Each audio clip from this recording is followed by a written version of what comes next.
ప్రభాకర్, నువ్వు చాలా నీళ్లు తప్పిస్తా నీతో అన్నట్టుగా ఇచ్చాడు.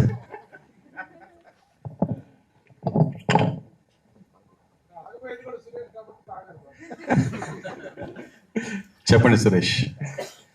3 సినిమాలు ఒకేసారి కంటిన్యూ చేసి 3 సినిమాలు పూర్తి చేసి మొదటగా సెలబ్రిటీలు కొడుకులు హీరోగా అంటే ఒక హై ఎక్స్పెక్టేషన్ తోటి కూడా కొంతమంది ఆడియన్స్ వస్తారు, ఫిక్స్ అవుతారు. 3 సినిమాల్లో ఈ సినిమానే మొదటి సినిమాగా ఎంచుకోవడానికి మెయిన్ రీజన్ ఏంటి? ఇది లాస్ట్ టైం చంద్రాస్ చెప్పాడు, మళ్ళీ చెప్తున్నాను. First movie black dog for a white chick, పక్క యూత్ కంటెంట్.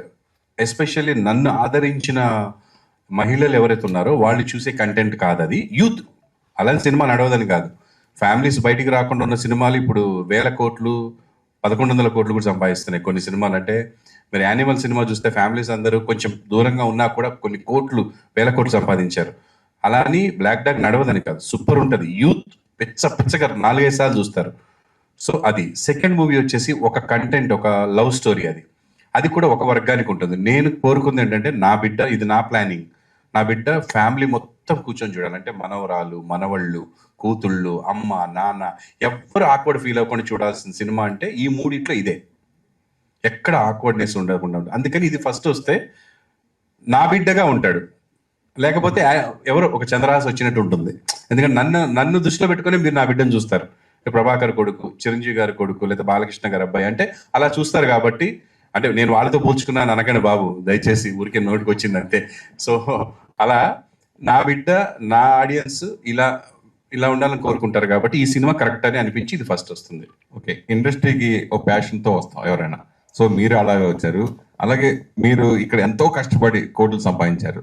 ఆ కోట్లు సంపాదించింది తాకట్టు పెట్టి కొడుకు కోసం ఇంత త్యాగం చేయటం అవసరమా అని అనుకుంటే మీరేం సంపాదించారు?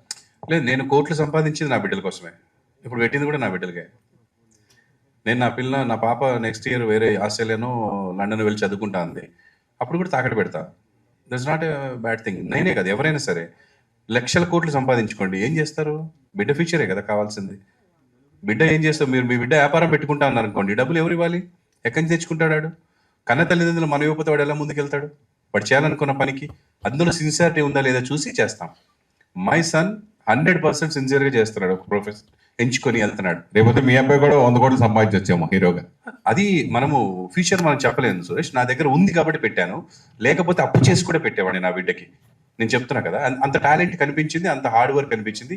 మొదటి సినిమాకే వాడు కష్టపడడంలో, ఫస్ట్ సినిమాకే కాళ్ళు కొట్టుకొని ఇంటికి వచ్చాడు నైట్ 4ంటికి ఫైట్ చేసి. నాకు ఏడుపు వచ్చేసింది.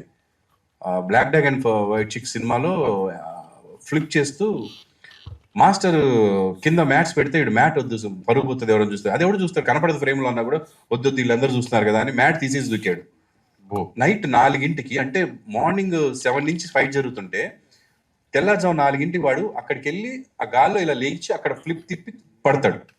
ఆ తిరుగుతున్న టైంలో నిద్ర వచ్చేసింది సార్కి, వచ్చి మోకాల మీద పడ్డాడు, పచ్చాకమని వెళ్ళిపోయింది.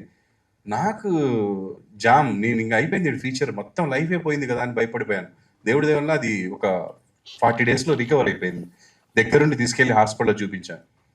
అంటే ఆ డెడికేషన్ చాలంట నేను లైఫ్లో. అంటే నేను చేసింది బాగా రావాలి, బాగా చెయ్యాలి, ఇది ఉండాలి. అవతల ఏదో అన్నాడు దానికి సమాధానం చెప్పాలి, ఆయన వెళ్ళి కొట్టాలి, ఇది కాదు. స్క్రీన్ మీద ఇది చేయాలి. అది ఉంది నా బిడ్డ దగ్గర, ఇది కూడా ఉంది. ఇది ఎక్కువ ఉంటే ఇంకా హ్యాపీ.